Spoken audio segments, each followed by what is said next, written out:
கர்மாவை பத்தி ரொம்ப அழகா கேள்வி கேட்டிருக்காங்க. ரொம்ப அழகு. கேள்வி கேட்கறதுக்கே ஒரு தனி கலை அது இல்லையா? அவங்க என்ன கேட்டாங்க பாருங்க, கர்மா தான் எல்லாம்னா நான் ஏன் கடவுள்கிட்ட வரணும்? இல்லை பியூட்டிஃபுல் அது. சாய்பாபாவோ இல்லை எந்த கடவுளோ கர்மா படிதான் எல்லாம் நடக்க போகுது, அப்படின்னா ஏன் அங்கே போகணும் அப்படின்னு கேட்டிருக்காங்க. Beautiful question. இன்ஃபேக்ட் ஆன்மீகத்தில் யாரெல்லாம் இதை பற்றி நினச்சிட்டு இருக்காங்களோ அவங்க எல்லாருக்குமே இந்த கேள்வி இருக்கும். கரெக்டு தானே?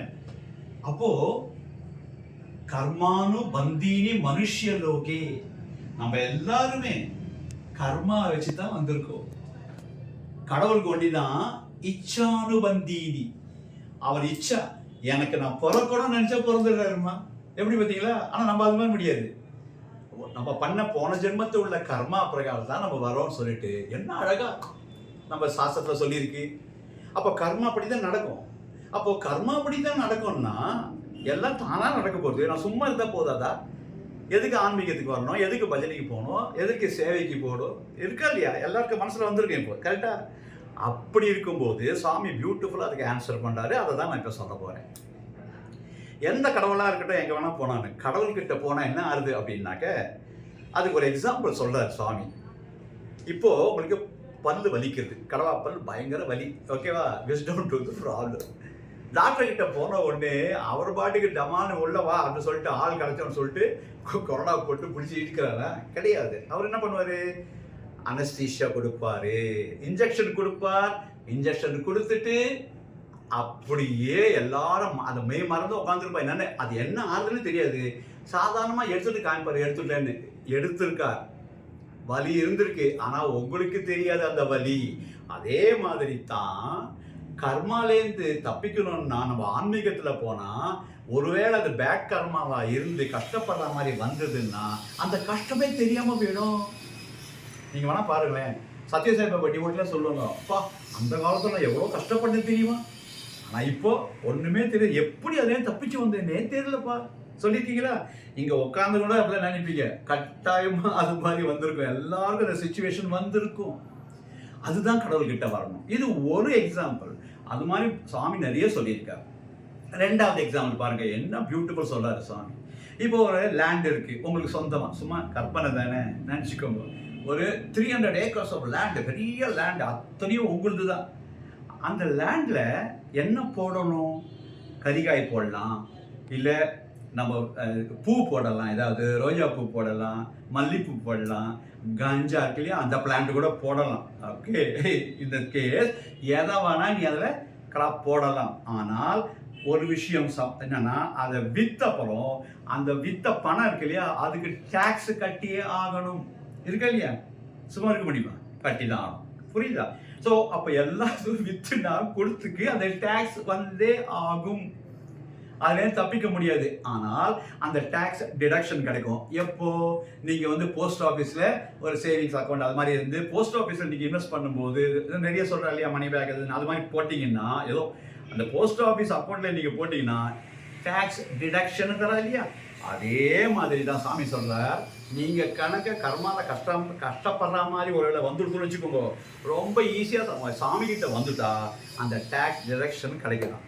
ஸோ தப்பிச்சிடலாம். இன்னொரு எக்ஸாம்பிள், இது ரொம்ப ரொம்ப பிரமாதமான எக்ஸாம்பிள் சொல்றாரு.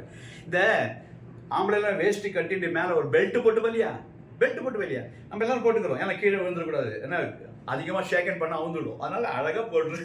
ஸோ அப்படி போடுவா. இந்த பெல்ட் போடும்போது சாமி சொல்றார், இந்த பக்கம் கர்மா, இது இந்த பக்கம் இருக்கிறது, இந்த பக்கம் ஆன்மீகம், இது மெய்ப்பொருள். இது அதாவது இது மெட்டீரியல் திங்ஸ் கூட, பணம், ஆசை, அந்தஸ்து, பேரு, புகழ், அதுக்காக போகிறது. இது ரெண்டு இப்படி இருக்கும்போது சாமி சொல்றார், என்கிட்ட வா, இந்த பக்கல் இருக்கு இல்லையா, அதை நான் சென்டரா வச்சு உனக்கு கட்டி தந்துடுறேன். அப்போ என்ன, சுகம் துக்கம் எல்லாம் ஈக்குவலாக பார்க்கும்போது தெரியும் போது கர்மா எவ்வளோ மோசமாக இருந்தால் கூட அதுக்கு எஃபெக்டே நம்மளுக்கு வராதுன்னு சொல்றாரு. அதனால தான் கடவுள்கிட்ட போகணும். எனி கடவுள் அங்கே போகணும். அப்படி போனாதான் அந்த பியூட்டிஃபுல் எக்ஸ்பீரியன்ஸ் நம்மளுக்கு கிடைக்கும். இதாச்சா? இன்னொன்று சொல்கிறார், நீங்களாம் டாக்டர் கிட்ட போனோடனே ஒரு மருந்து கொடுத்துருவா. அந்த மருந்து பாட்டிலில் கொடுத்துருக்கான்னு வச்சுக்கோங்க. ஃபார் எக்ஸாம்பிள் நம்ம என்ன பண்ணுவோம், உடனே எக்ஸ்பைரி டேட் பார்ப்போம். கரெக்டாக? எக்ஸ்பைரி ஆன டேட்னா என்ன டாக்டர் இது கொடுத்துட்டீங்கன்னு திருப்பி கொடுத்துருவோம். கரெக்டா? ஏன்னா அது வரைக்கும் தான் அது எஃபெக்ட்.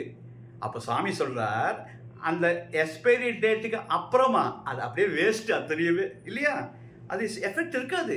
அதே மாதிரி கடவுள்கிட்ட வந்தால் நம்மளுக்கு நிறைய கர்மா இருந்தால் கூட அந்த எக்ஸ்பைரி டேட்டை போட்டு கொடுத்துருவாராம். ஸோ அது எஃபெக்டே இருக்காமல் போயிடுமா. என்ன அழகு பார்த்தீங்களா? அப்போது சரி, இப்போ அடுத்த கேள்வி ஒன்று வரும், ரொம்ப ரொம்ப இம்பார்ட்டன்ட். என்ன தெரியுமா?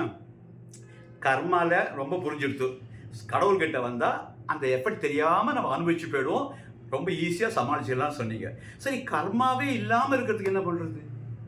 அப்படின்னா சரி, இப்போது நல்ல காரியம் பண்ணாலும் கெட்ட காரியம் பண்ணாலும் நம்ம பிறந்தாகணும். ஒரு சின்ன எக்ஸாம்பிள் சொல்கிறேன்னு, நீங்கள் எல்லாரும் இங்கே உட்காந்து அத்தனை பேர் இமேஜின் பண்ணிக்கோங்க. ஒரு சரி உதாரணத்துக்காக நான் சொல்கிறேன்.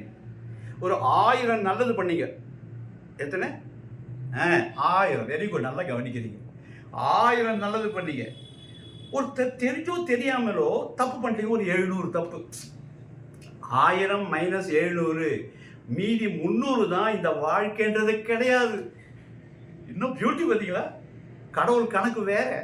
நீங்கள் 1000 நல்லது பண்ணதுக்கு நல்ல ஹஸ்பண்டு, இல்லை நல்ல ஒய்ஃபு, நல்ல குழந்தைகள், நீங்கள் சொன்னபடி கேட்குற குழந்தைகள், இதெல்லாம் வரதுன்னா போன ஜென்மத்தில் நீங்கள் பண்ண வெரி குட் நல்ல கர்மா.